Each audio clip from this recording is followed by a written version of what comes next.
Welcome to Disruptive Capitalists, the show where purpose-driven entrepreneurs and bold investors share how they're reshaping the world by investing time and money in a way that improves lives and creates wealth. So let's get to it. Hello, everyone. Thank you again for joining us for another great episode of the Disruptive Capitalists Podcast. My guest today is Dyke, who is a longtime disruptor in the capitalistic society.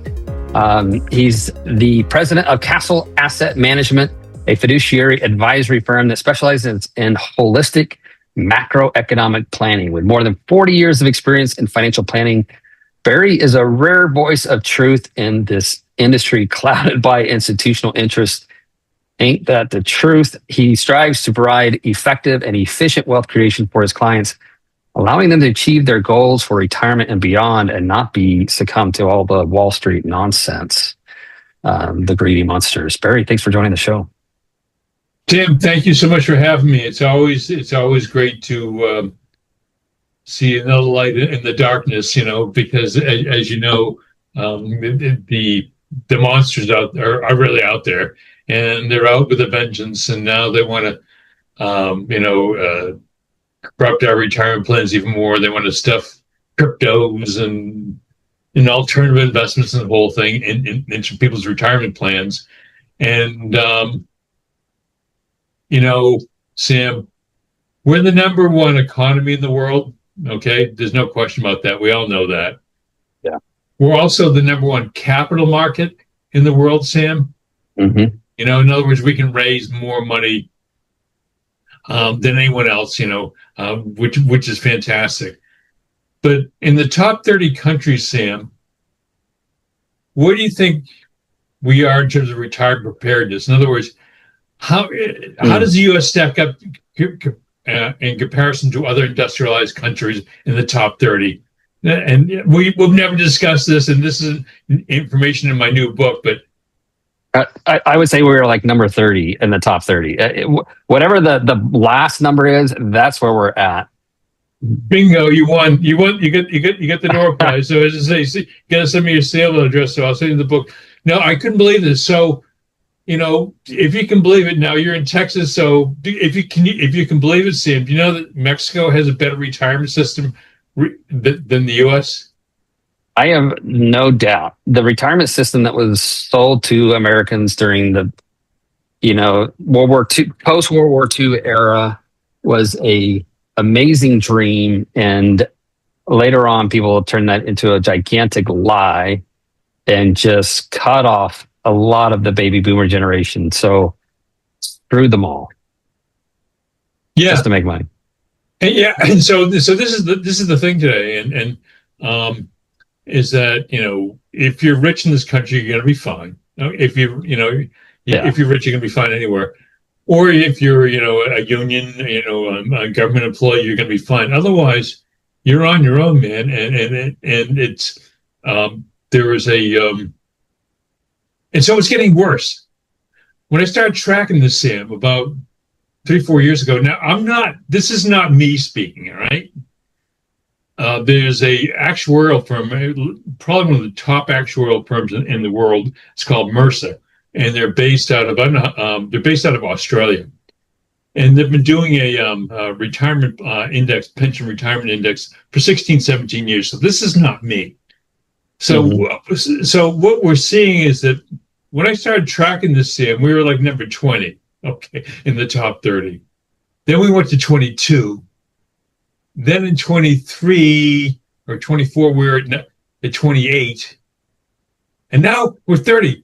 Out of 30. I mean, so what has happened is that although we had the best capital systems in the world, and we do, everything is being controlled by these giant monsters like BlackRock or Vanguard or State Street or GOD and Infidelity and people like that. And so what has happened is they make money, but the regular saver or person who wants to build a retirement is getting screwed. That's I find it remarkable. I love capitalism. I love that we can create a future. I love that we can have an American dream. I love that we can, invent things and that we can be innovative and we can do all manner of things. But what's gotten into society is this incredible greed for power and for money. And we allowed our leaders to steal a safety net that people were financially supporting. I mean, right? That it just got gutted, like you said, and now everyone's left to fend for themselves, while those who were able to make those decisions profited handsomely, right? And we've got these massive companies that, like BlackRock and others, that have been able to continue the process of destroying people's futures. And I don't want to sound like a liberal or a communist or anything else like that. It's not about that to me. It's about how we use our money for good, how we protect other people, how we de-risk situations, how we ensure that we are being just as good to others as we would like to be to ourselves. And to me, that does not fly in the face of capitalism. It's the way that capitalism should be. There should be an amount of love in there. There should be an amount of respect and support for other people. And we can make all the money we ever wanted to make and still be good. But that's just somehow that's gotten out of society. And it's like you either make money for the sake of making money or not. Yeah, and that's a pretty empty place to be. I mean, I like money. I'm a capitalist. Okay, I've had my own businesses for 30, 40 years. So I get it. I'm a small business person. I understand how tough it is. I do not believe in laziness. I don't believe in sloth of any kind. I don't believe in handouts. Nope. I don't. Okay, but when you understand what they're doing with people's savings, it just drives me berserk. So as a result, God's given me this gift, and I'm very, very grateful. I have children and grandchildren, and so what I'm going to do is to tell people the truth to the best of my ability, and but it's not easy. But you're in the service, and you've served our country. So I think it's just a great country, but people got to stop listening to all the bullshit we're being fed. The problem is that they don't know that it's a pack of lies, right? And because we've put so much faith in this system, that the system is supposed to be good for us, ran by people who care and want to make sure it's good and protective, and it's just not the case. And so I've had the sad experience of working with people who were, years ago, I learned this lesson, but doing a deal with somebody who was completely about the ROI, and they were willing to destroy everybody in the process. And the guy's wealthy. He's got tons of money, and to him, it's just the quest for more. And I've learned that for us to be happy, for us to create and make a difference and be fulfilled, it's not about money. It's about the focus of our lives. We can make tons and tons of money and be fulfilled and happy. We can make tons and tons of money and be empty and desperate. But it's like because of how we focus our lives. You've made a big difference. You made a lot of waves by telling people before the 2008 crisis happened, people are exactly the same message you have today, right? It's people are stealing. It's worse. It's worse. Yeah. How is it worse? Let's go there. It's kind of 1929-ish all over again.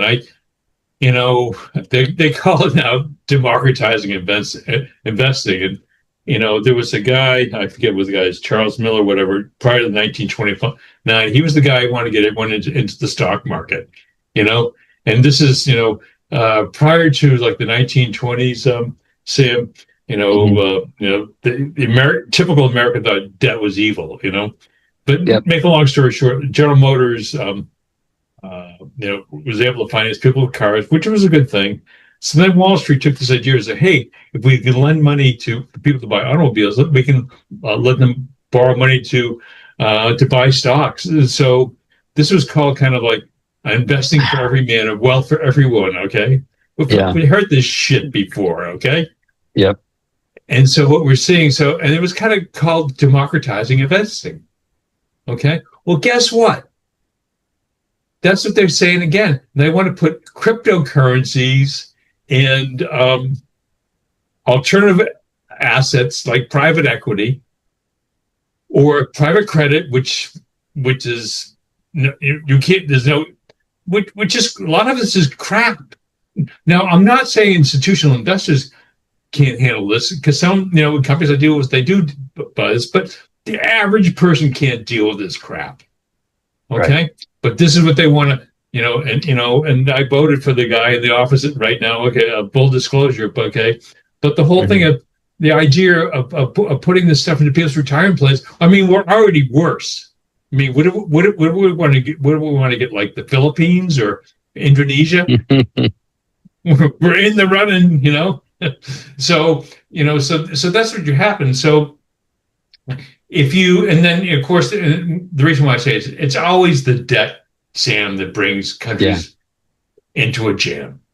Yeah. Always comes down to the debt. You look at 1929, I was around at 87. You look at the dot-com meltdown, you look at 2008, it was subprime. Well, in 2008, it was subprime. This time it's going to be probably private credit and invoice financing and continuation funds and leverage buyouts. And it's just happening all over again. So I think now more than ever, people have to be really prudent and understand what they're doing. But they're not really giving this to the people. Or not. I've joined forces with a venture capital firm that is focused on impact, purpose, and profits. Again, very much capitalist. The thing is when we let people remove other people's decisions, to me, that flies in the face of what capitalism is supposed to do. It's supposed to enable us to make decisions, enable us to have, free or not free information, but the information we need to make good decisions. And when that stuff is taken away from us, it's not a healthy society. And that's exactly what's happened, right? It's where we're going. And the information that we're relying on is actually false or misleading. Yeah. And this is why I'll be coming out, as I say, the new book will be called Black Eyes for BlackRock. And I've been working on it diligently. But the sad facts, and again, I'm not making this stuff up, Sam, is that we don't save in this country. Okay. Mm-hmm. And then we don't save, and which is very kind of frightening. And we're seeing signs of this again now. Are you familiar with the talk about BlackRock? Now you're in Texas, so you're familiar with the company called called Tricolor? Have you heard about that? That was the used car dealership. They sold to immigrants and poor people. Mm-hmm. It was funded by BlackRock and JP Morgan and everyone, but they were charging people 20% interest rate. Usury loans on autos. It's kind of like you buy a car here and they finance here. Well, it was just a big scam, Ponzi scheme. So. Unfortunately, so a lot of this is the debt, and this is all related to the debt. So instead of us packaging subprime mortgages, we're going to subsidize it. We're going to package private credit and stuff it in collateralized debt obligations. Same stuff, same wine, new bottle. So, what do you recommend people do today? You have clients. What are you telling them to do now? Well, I'm a capitalist. So one of the things which people know, and I think, man, you can see some of these books I've written. This one, I don't know if you saw this one. This is I wrote this book, The Pirates of Manhattan. Go to barrymajamesdyke.com. But anyway, so I've written books and I've published them in, I don't know, 45. So first of all, I meant the whole about discipline of savings. So discipline is really, really big thing. So you got to learn how to save before you invest. Okay. Now, so what I discovered in the state, like the great state of Texas, is that the best place anyone can really save is with a life insurance company. Now, this is the whole thing, and I think you guys are into real estate, if I'm correct. Yeah. So when you understand real estate, you need to have a pool of capital. When you understand where's the safest place to put your money within society, it's a life insurance company. Okay, and you want to use things like whole life and mutual companies. You don't use crap. But when you understand it, because they're not levered like banks. So I was the guy in this book. The first book, and this came out, believe it or not, in 2007. It still sells all around the world today. I was the guy who found out this is where Wells Fargo and J.P. Morgan and Bank of America and all these other banks, they all put their money into the same place. Now, the whole point is that because you can use it, get multiple uses of it. So you can have a large death benefit for your family, and I don't know what kind of people you deal with, but if you're a parent, you got to look out for your family. So it's a workhorse when you understand and people go to barrymajamesdyke.com to get the books. So now the irony of the whole thing is, if you're in a state like Texas, I don't know if this is before your time, but all you need to have a plan like Ken Lay. Now, do you remember were you around for Enron, Sam? Yep. Class of Enron? Which, by the way, like, how did they, if you think about what they did wrong, which was cooking the books, right? And same stuff's going on now, yeah. Yeah. So what's great is inflation is only at 2.5% or 3%, holding steady. And you look at it and you're like, weird. How come all my groceries went up? Well, that's because it took groceries out of the inflationary. Yeah, they took that out of core, those bastards. Yeah. And you're like, wait a minute. That's where I spend most of my money is food and utilities. And those are not in the CPI. They take it out of core. Yeah, you're right. Yeah. It's no longer in core. And then wait a minute. How come it's the same every year? Isn't that what Enron did? Is they just had stuff the same every single year, like magic, and we're continue to be steady, which is great for the government. Needs to be controlled and steady, but at some point you should think like life is never that steady, and stuff is getting more expensive, so something is wrong. Exactly. So you said they manipulate everything, and you're very astute on that. You are correct. They take food and energy out of the inflation, and I'm like, what? I mean, what do people spend money on? Food. Everyone spends money on food. If you have a young family, what do you spend it on? Food. Fuel. And if you're retired, what else are you going to spend it on besides real estate, food, and utilities? Like, that's where all your money's going, and Amazon. So anyway, so let me get back to the Ken Lay and Enron story. This is true, and I couldn't believe this. And I wrote this down. I was driving when I wrote this first book almost 20 years ago, but this is true. So I'm listening to the radio one day, and Ken Lay, who was the guy who ran Enron, and ran into the ground, and destroyed people's 401ks. And they're all 401ks were all in Enron stock. And I've actually met people who work for Enron they got destroyed in that. And this is I'm talking 25 years later. Yeah.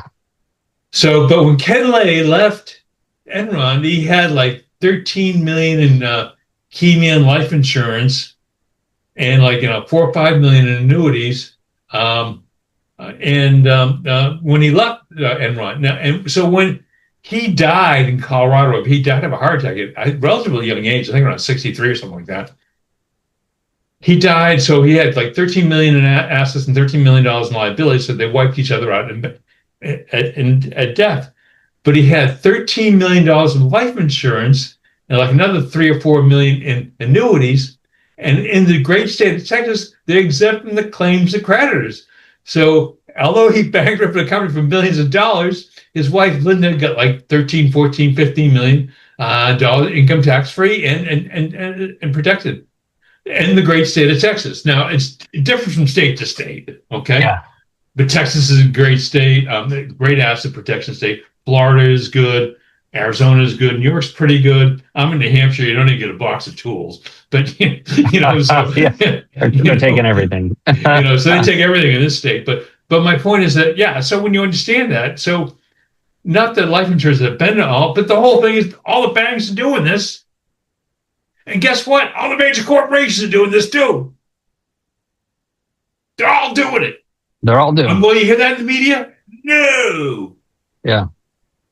It's getting in, working with institutions, working, and I just as a full disclaimer, and an appropriate disclaimer, I have met so many incredible people doing incredible things at institutions. They are not all evil. They're not all bad. There are many of them trying to do the best they can, trying to do what's right. There are people at Enron trying to do the best they could and what was right. It's the systems, to bring it back to the systems, like how do we reward, the government is rewarded for being steady. Enron was rewarded for being steady. And so it's like, if we build a incentive program, incentive system that awards or rewards false reporting, or maybe false is too heavy of a word sometimes, although it absolutely applied in Enron's case, misleading statements or behavior that is not good for society, then the system is broken. And in our lives, we've created a system now that runs the financial world. And that system is not good for the average American. It's certainly not good for lower socioeconomic status people. But it's time for us to create a world that we can be proud of. It's time for us to make a difference. It's time for us to do something different. It just takes people like us, Barry, who are willing to go out and spread the message and then create a new system that is better and can shield our, clients or others from the craziness that's in the big stream ahead. Yeah. So it's just, so you live in Texas. Did you grow up in Texas? Or? Oklahoma and Texas, yeah. Okay. Yeah. So the recklessness and I was thinking about, there was another big company in Texas. Do you ever remember a company called TXU Energy? It was a gas company, TXU. Yep. What a disaster that was. Yeah. Unbelievable, unmitigated disaster. And that was the leverage buyout that was underwritten by KKR and Goldman Sachs and Morgan Stanley and Warren Buffett, by the way. Mm-hmm. And it was the largest leverage buyout of all time in 2007 for $44 billion. And guess what happened in 2014? Bankrupt. Now the whole thing is my point is that they're doing this with other people's money, and mostly of it is from the public pension funds, believe it or not, Sam. So like the state of Texas, like the state of teachers, or whatever. Yep. I've learned this. I've learned this the past year or so. This was new to me. I was like, I didn't know this happened.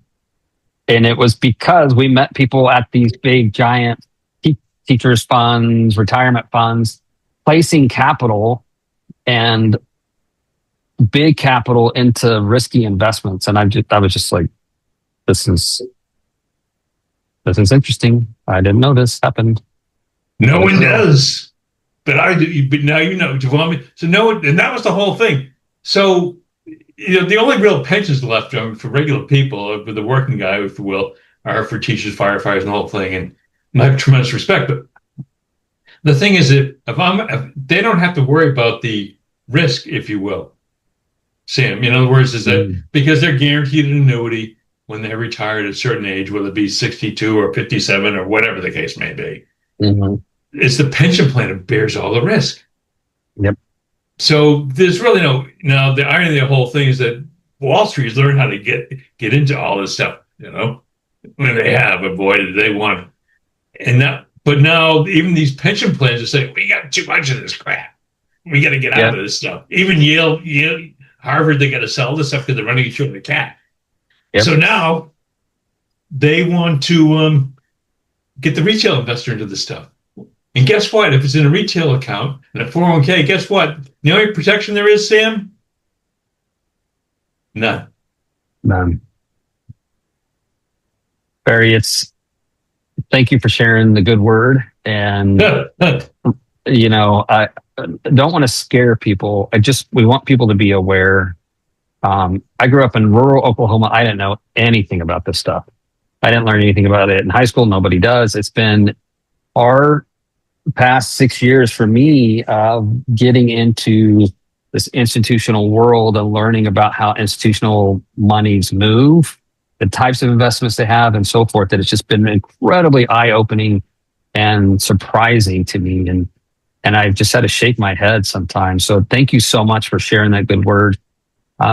People who are interested in learning more about your books and learning more about what you're doing, how do they get a hold of you? Yeah, just go to my website, barrymajamesdyke.com. If you Google me or you do AI me, whatever, I'm, somewhat well known at this point. We'll probably be better known after this new book comes out because I'm exposing BlackRock for what they really are. And the only reason why I'm doing it is, they are the largest asset manager in the world now, 13.5 trillion. Okay. Trillion, yeah. Crazy. And so, so just, Google me and, and I'm so grateful that you're having me as your guest. And, and also people can call me, by the way, email me, I actually return people's calls, I get very, very busy. So I tell them. Yeah. But I do. I mean, I learned that from an old friend of mine who was a famous comedian, and we'd always call people back. So I do too, Well, thank you so much for being on the Disruptive Capitalists Podcast. I hope people listening will reach out, learn more, get educated, prepare themselves financially better, invest in things that matter, invest in things we believe in, align our